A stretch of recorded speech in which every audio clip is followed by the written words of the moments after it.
আসসালামু আলাইকুম বন্ধুরা, আমার নতুন একটা ভিডিওতে তোমাদেরকে স্বাগত। আজকে সকালবেলা ঘুম থেকে উঠতে বেশ অনেকটা দেরি হয়ে গিয়েছে। অলরেডি এখন বেলা 12:30 বাজে। এই সময় বাসায় প্রতিদিন সব রান্না বান্না কমপ্লিট হয়ে যায়, কিন্তু আজকে কোনো প্রকার পূর্ব নোটিশ ছাড়াই গ্যাস নেই সেই ভোর থেকে। বেলা 12টার সময় গ্যাস আসলো, তাও সেটার পরিমাপ খুবই কম ছিল। তাই আম্মু ভীষণই তাড়াহুড়োর মধ্যে কাজগুলো শেষ করছিল, আর এদিকে সকালবেলা আমার খাবারও রেডি করে রেখেছিল। বর্তমানে আমার থার্ড ট্রাইমেস্টার চলে। এই সময়টাতে 3 বেলা খাওয়ার পরেও শক্তি পাচ্ছি না, সারাক্ষণই মাথা ঘুরাচ্ছে, আর একটু দেরি করে খেলেই গা হাত পা কাঁপছে। আল্লাহর রহমতে আমার বাসার সবাই রোজাদার ব্যক্তি, একমাত্র আমি ছাড়া। আর এই সুযোগটাকেই কাজে লাগিয়ে আমার মা আমাকে দিয়ে সব তরকারির ঝাল লবণ টেস্ট করাই যাচ্ছে। এইদিকে আমি আবার ডিপ থেকে দুধ বের করে নিচ্ছিলাম। প্রতিদিন বিকালের পরেই দুধ জাল দেওয়া হয়, কিন্তু আজকে যেহেতু নোটিশ ছাড়াই গ্যাস বন্ধ ছিল অনেকক্ষণ, হঠাৎ আবার কখন গ্যাস চলে যাবে তার তো কোনো গ্যারান্টি নেই। তাই আজকে আগে ভাগেই দুধ বের করে জাল দেওয়ার ব্যবস্থা করে নিলাম। এখন অলরেডি দুপুর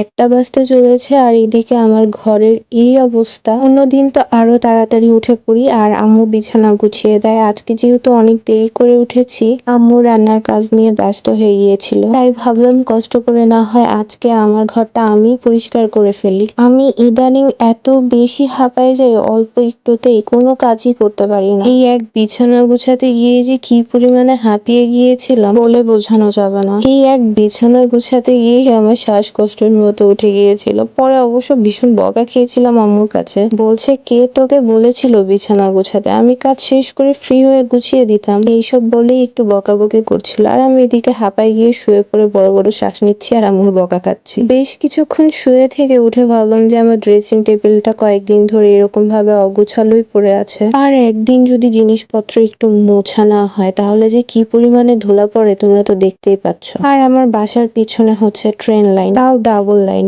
একটু পর পর ট্রেন যায় আর প্রচুর পরিমাণে ধুলা ওড়ে। জানলা দরজা তো আর সবসময় বন্ধ রাখা যায় না, গরমকালও এসে পড়ছে। তাছাড়া আমার একটু শ্বাসকষ্টেরও সমস্যা আছে। ঘরের মধ্যে অক্সিজেন স্বল্পতা হলে শ্বাস আর নিতে পারি না, তার জন্য জানলা দরজা খুলে রাখতে হয়, আর প্রচুর পরিমাণে ধুলা ঢুকে ঘরে। যাই হোক, তোমাদের সাথে কথা বলতে বলতে যতটুকু পেরেছি, যেভাবে পেরেছি ঘরটা কোনো রকম গুছিয়েছি। এখন অনেকেই আমাকে বলে যে এই সময়টা বেশি শুয়ে বসে না থাকতে, একটু একটু করে কাজ করতে। যারা এইসব বলে তারাও নাকি এই অবস্থায় ঘরের সব কাজ করতো, তাদের তো কোনো সমস্যা হতো না। ইনফ্যাক্ট কোনো কাজ না করলেই নাকি বেশি সমস্যা হয়, হ্যান ত্যান বহুত কথা। এইসব কথা শুনি আর ভাবি যে এদেরকে কিছু বলে লাভ নেই, কারণ যারা এইসব বলে তারা খুব ভালো করে জানে যে আমি জন্মগত হার্টের রোগী, তার উপর আমার শুরু থেকেই কমপ্লিকেটেড প্রেগনেন্সি। তাই আর এখন কারো কথায় কান দিই না, এক কান দিয়ে শুনে আরেক কান দিয়ে বের করে দিই, কারণ আমার শারীরিক কন্ডিশন কিরকম সেটা তো আমিই ভালো বুঝি। যাই হোক, এদিকে আমি বাজারের লিস্ট করতে বসেছিলাম, আর সেই লিস্ট নিয়ে বাবা চলে গিয়েছিল কাঁচা বাজারে।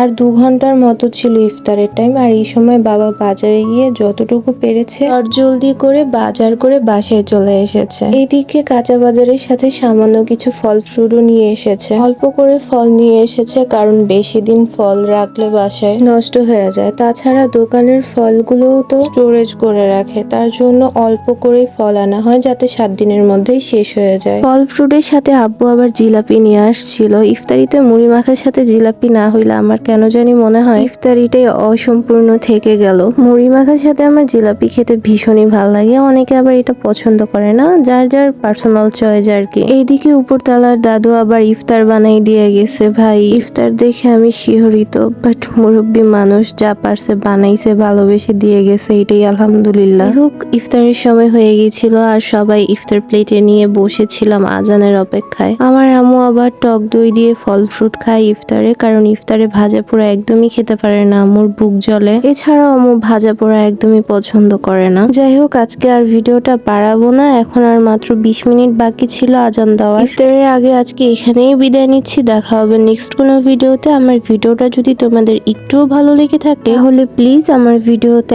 একটা লাইক করে দিও। তোমাদের এক একটা লাইক আর কমেন্ট আমাকে নতুন ভিডিও বানাতে অনেকটাই উৎসাহিত করে।